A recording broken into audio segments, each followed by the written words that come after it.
नमस्कार, मैं हूं अंकुर और आप देख रहे हैं सत्य हिंदी का न्यूज बुलेटिन। एक नजर अब तक की सुर्खियों पर। लोकसभा चुनाव 2024 में बीजेपी द्वारा मध्य प्रदेश में किए गए फर्जीवाड़े से जुड़ा एक वीडियो वायरल हो रहा है, जिसके बाद सागर सांसद लता वानखेड़े की कुर्सी पर बनाई है। वायरल हुए वीडियो में बीजेपी सांसद की मौजूदगी में लोकसभा चुनाव में सागर सीट पर तमाम फर्जीवाड़े की कहानी भाजपाई अपने ही शुरुमुख से बयां कर रहे हैं। वीडियो सामने आने के बाद कांग्रेस आक्रामक हो गई है। सांसद वानखेड़े का निर्वाचन शून्य घोषित करने की मांग पर अड़ गई है।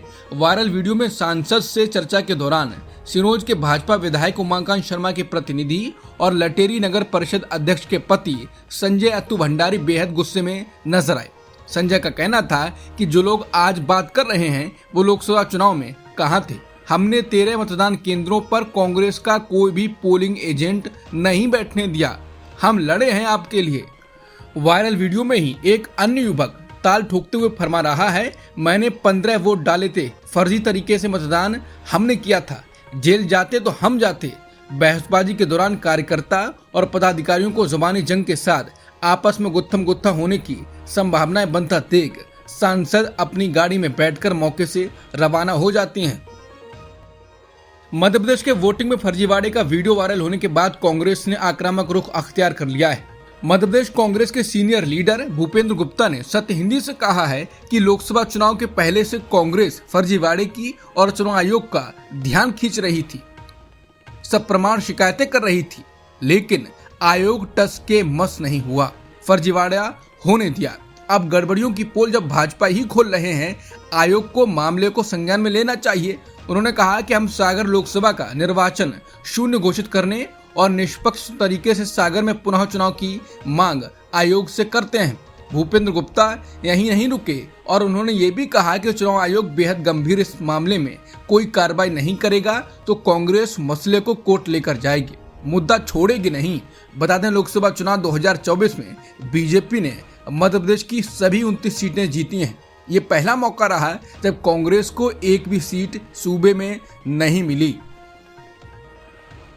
रामदेव एक फर्जीवाड़े के मामले से बचते हैं तो तब तक दूसरा खुल जाता है। अब नया मसला आया है कि पतंजलि के दिव्य दंत मंजन में नॉन-वेज मटेरियल है। दिल्ली हाईकोर्ट में पतंजलि के प्रोडक्ट दिव्य दंत मंजन को लेकर एक याचिका दायर की गई है। याचिकाकर्ता एडवोकेट यतन शर्मा ने आरोप लगाया है कि कंपनी अपने दिव्य दंत मंजन में समुद्र फेन यानी कटल फिश नाम का एक मांसाहारी पदार्थ यूज करती है। एडवोकेट यतन शर्मा ये भी बताते हैं कि नॉनवेज मटेरियल पदार्थ के इस्तेमाल के बावजूद उस प्रोडक्ट पर ग्रीन यानी वेजिटेरियन लेबल दिया गया है। इस पर कोर्ट ने पतंजलि आयुर्वेद और बाबा रामदेव को नोटिस जारी कर जवाब मांगा है। जस्टिस संजीव नरूला ने केंद्र सरकार और पतंजलि की दिव्य फार्मेसी को भी नोटिस जारी किया है जो ये प्रोडक्ट बनाती है। मामले की अगली सुनवाई 28 नवंबर को होगी। भारतीय महिला पहलवान विनेश फोगाट शनिवार को किसानों के आंदोलन में शामिल होने शंभू बॉर्डर पहुंची। विनेश ने कहा कि 200 दिनों से लोग यहाँ पर बैठे हैं, इनको देखकर दुख होता है। किसान ही देश को चलाते हैं, हम सभी देश के नागरिक हैं, किसानों के बिना तो कुछ भी नहीं है। विनेश ने कहा कि अगर किसान खिलाड़ियों को खाना ना दें तो वो भी कुछ नहीं कर पाएंगे, लेकिन कई बार हमें लाचारी महसूस होती है कि हम इतने बड़े मंचों पर अपने देश का प्रतिनिधित्व करते हैं, लेकिन अपने परिवार को दुखी देखकर हम कुछ कर नहीं पाते। विनेश ने बयान दिया कि सरकार से यही निवेदन है कि किसानों की मांगों को सुनना चाहिए। आपने माना था कि हमसे गलती हुई है तो आपने जो भी वादे किए थे उनको पूरा करना चाहिए। हमारा देश ऐसे उन्नति नहीं करेगा। अगर ये लोग ऐसे ही सड़कों पर बैठे रहेंगे तो कुछ भी नहीं होगा। शंभू बॉर्डर पर विनेश फोगाट पर हरियाणा विधानसभा चुनाव लड़ने को लेकर सवाल किया गया, क्योंकि आजकल हर रोज ये चर्चा चलती है कि विनेश फोगाट चुनाव लड़ सकती हैं। कांग्रेस नेता भी कह चुके हैं कि वो जो भी कहेंगी वही होगा। अब जब विनेश से इसको लेकर सवाल किया गया तो विनेश फोगाट ने कोई भी टिप्पणी करने से इनकार कर दिया। हिमाचल प्रदेश के मंडी से भाजपा सांसद और अभिनेत्री कंगना रनौत पिछले कई दिनों से अपने बयानों के चलते चर्चा में बनी हुई हैं। अब कंगना रनौत ने अपनी आने वाली फिल्म इमरजेंसी को लेकर एक ताजा बयान दिया है। कंगना ने कहा कि उनकी फिल्म को प्रमाण पत्र नहीं दिया जा रहा है। कंगना ने कहा कि कई तरह की अफवाहें उड़ रही हैं कि हमारी फिल्म को सेंसर बोर्ड का प्रमाण पत्र नहीं मिल गया है, जो कि सही नहीं है। कंगना ने बयान दिया है कि हमारी फिल्म को सेंसर बोर्ड ने पास कर दिया था, लेकिन उसके सर्टिफिकेट को रोक दिया गया। हमें कई सारी जगहों से जान से मारने की धमकी दी जा रही है। सेंसर बोर्ड को भी धमकाया जा रहा है। भाजपा सांसद के मुताबिक हम पर मिसेज गांधी यानी इंदिरा गांधी की हत्या, भिंडरावाले, पंजाब में हुए दंगे को ना दिखाए जाने का दबाव बनाया जा रहा है। ये मेरे लिए यकीन न कर पाने जैसी स्थिति है और देश में ऐसे हालात को लेकर मुझे खेद है। बता दें, कंगना को काफी चीजों का खेद होता रहा है, लेकिन उनके बयानों से लोगों में गुस्सा आता रहा है। भारतीय विदेश मंत्रालय ने बांग्लादेश में चल रही भारत की परियोजनाओं के बारे में बयान दिया। विदेश मंत्रालय के प्रवक्ता रणधीर जायसवाल ने कहा है कि बांग्लादेश में जो हमारे प्रोजेक्ट चल रहे हैं उनको मौजूदा परिस्थितियों के चलते स्थगित कर दिया गया है, रोक दिया गया है। विदेश मंत्रालय के प्रवक्ता ने कहा क्योंकि बहुत सारी विकास की परियोजनाओं में वहां जो कुछ लोग काम कर रहे थे उनको वापस आना पड़ा है। कई अन्य कारणों से भी ये परियोजनाएं रुक गई हैं। बांग्लादेश की अंतरिम सरकार ने जमात इस्लामी से 28 अगस्त को बैन हटा दिया। वहीं जमात के प्रमुख डॉक्टर शफीकुर रहमान ने मीडिया से कहा था कि भारत के साथ संबंधों में सुधार लाने के लिए उनकी पार्टी के दरवाजे खुले हुए हैं। इस बीच भारतीय विदेश मंत्रालय के प्रवक्ता रणधीर जायसवाल ने जमात इस्लामी से प्रतिबंध हटाए जाने को बांग्लादेश का आंतरिक मामला बताया। उन्होंने कहा कि बांग्लादेश के मुख्य सलाहकार मोहम्मद यूनुस से भारत के हाई कमिश्नर ने बात की है और वो कह चुके हैं कि दोनों देशों की जनता की साझा आकांक्षाओं को पूरा करने के लिए भारत मिलकर काम करना जारी रखेगा।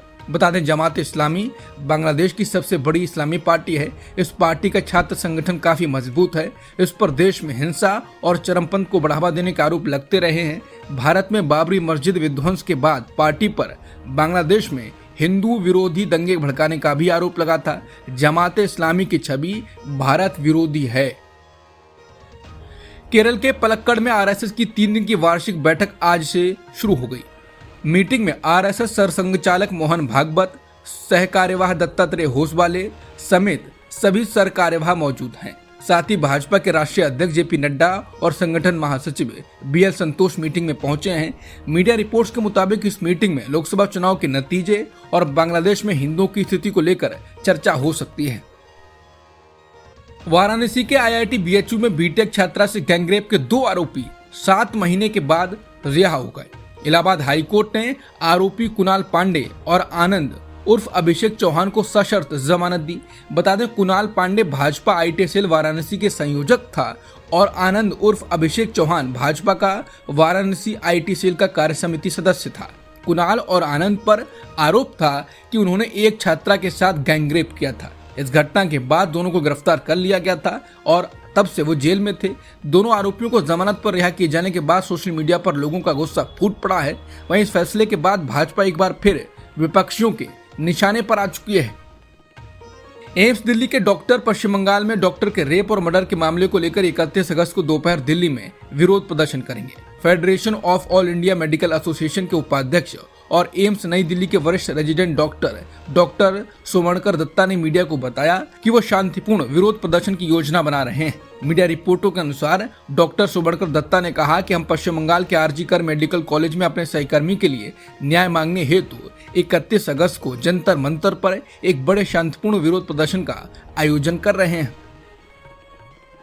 सोशल मीडिया प्लेटफॉर्म एक्स, जो कि पहले ट्विटर था, उसको ब्राजील ने बैन कर दिया है। यह कदम ब्राजील की सुप्रीम कोर्ट के फैसले के बाद उठाया गया है। एक्स तय वक्त से पहले ब्राजील में अपने कानूनी प्रतिनिधि को नियुक्त करने में नाकाम रहा था। एलेक्जेंड्रे दे मोरास ने एक्स के तुरंत और पूरी तरह से निलंबन का आदेश दिया था जब तक वो कोर्ट के सभी आदेश के पालन को पूरा नहीं करता और तय किया गया जुर्माना नहीं भरता। इस पूरे मामले की शुरुआत इसी साल अप्रैल में हुई थी, जब जजों ने गलत जानकारी फैलाने के आरोप में दर्जनों एक्स अकाउंट को बैन कर दिया था। उस आदेश पर प्रतिक्रिया देते हुए एक्स के मालिक एलन मस्क ने कहा था, फ्री स्पीच किसी भी लोकतंत्र के आधार है और ब्राजील के जज, जिन्हें जनता ने नहीं चुना है, वो राजनीतिक दबाव में आकर इसे बर्बाद कर रहे हैं। पेरिस ओलंपिक में टेनिस का गोल्ड मेडल जीतने वाले नोवाक जोकोविच यूएस ओपन से बाहर हो गए हैं। नोवाक को ऑस्ट्रेलिया खिलाड़ी एलेक्सी पोपायरिन ने 4-6, 4-6, 6-2 और 4-6 के सेटों से हराया। नोवाक ने यूएस ओपन के तीसरे दौर तक का सफर तय किया था। बता दें, इससे पहले रोलांड गारोस और विंबलडन ओपन के विजेता कार्लोस अल्कराज को भी यूएस ओपन के दूसरे दौर में बोटिक वैन डे ज़ेंशल्प से हार का सामना करना पड़ा। यानी ओलंपिक में गोल्ड और सिल्वर जीतने वाले दोनों खिलाड़ी यूएस ओपन से बाहर हो गए। अब तक की सुर्खियों में इतना ही। बाकी खबरों के लिए बने रहिए सत्यहिंदी.com के साथ।